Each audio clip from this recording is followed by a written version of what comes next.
Yeah, okay. Okay, firstly, what was your relationship to Mick Burgess?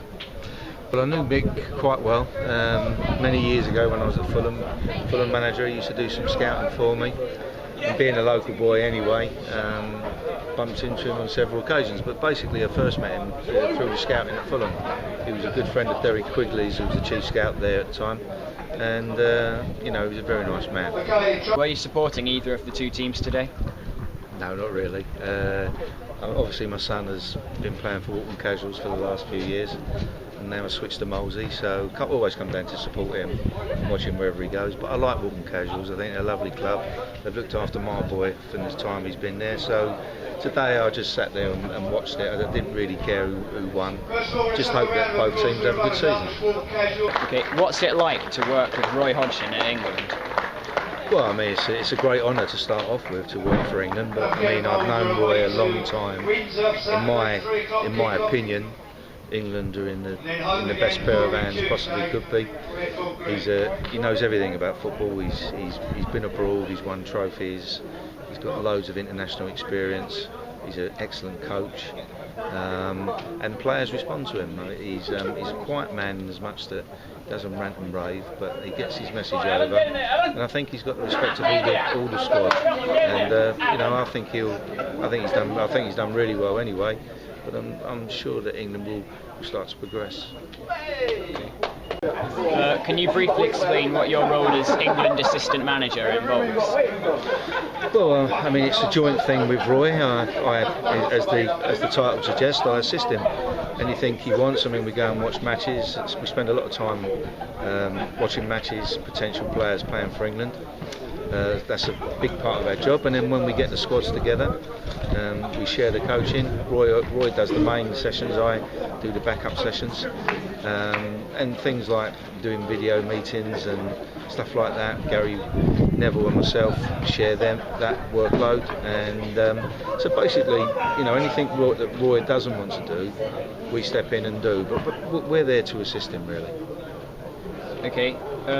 Assuming England do qualify for the World Cup in Brazil, how far do you think they can go? Well, I think once you're there, it's really open. I mean, anything can do it. I mean, I can't count how many times England have come out because of penalties, and that's because that when you're there, you've got every chance. And it seems to me that if we could take penalties over the last 3 or 4 tournaments, we would have progressed to the semi-finals and maybe even the final. So the hard part is getting there. Obviously, the draw that you get with the groups, there are some very hard groups, and they're all hard teams. But a lot depends on the day once you're there. I think qualifying's the hardest bit, because you go to countries where you're playing hostile crowds, and I think it's very hard. And these lot of the sides now are very well equipped. They got top class players who are playing in all the top leagues in Europe. So you go to places like Montenegro, Ukraine. I mean, they're full of top players. So I think qualifying is the hard thing, and when we get there, who knows? If we get there, great. I think we'll give a good account of ourselves. Okay, is there any chance at all of England failing to qualify? Well, it always is. I mean, you have to know that when you go into a competition, there's no guarantee. But we're confident. We got 3 of the last 4 games at Wembley, so yes, we're confident that we can get there. Okay, how much does the new football centre in Burton help development in the young England squads? Well, it will do. It's a thing for the future. It's not for now. It will mean in the future that we can get all the squads together to the same time. They can. We've already had the under-21s and the full side there together. It makes it good that they're with each other. We've got facilities now. In the past, the FA have had to ask the clubs to use their training facilities. Now we've got somewhere which we can call our own, which has got to be good.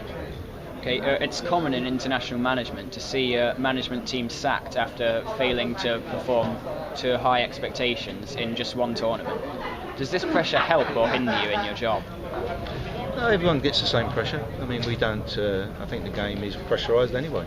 There's no extra pressure in that. You go into the job with your eyes wide open. As I say, it's not something you think about. You know it's there, but it's not something you go. Otherwise, you'd never take a job in football, because it's so cutthroat. in league football now, if you're 20 games into the season and you haven't won 2 matches, then you're going to get sacked. So it's not something you consciously think of. You know it's there, but that's part of the job. Okay, will you and Roy be looking to bring in more younger players to the England squad, or rely on experience in major tournaments? Well, a bit of both, really. I think that we've introduced people like Oxlade-Chamberlain, hopefully Jack Wilshere will be coming in. And there's a few others that we quite fancy to bring in, but it's a slow process. You've got to bring them in gradually. You can't just bring them in on block. There's not enough of them to do that anyway. But yes, of course we're interested.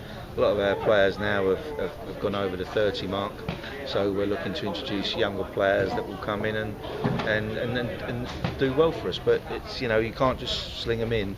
It's very difficult. You have to just sort of drip feed them in and to get that experience, and then they push on from there. Okay, finally, would you recommend to the average football fan who maybe doesn't go down every weekend to see a Premier League side play, to come and see a non-league team like Molesey play on the weekend? Absolutely. This is where it all starts, isn't it? This is the grassroots. I enjoy coming to watch Craig as much as I enjoy my other son playing for Milton Keynes. I think it's terrific. You see some really cracking games, and I would thoroughly recommend non-league football to anyone. Okay, thank you.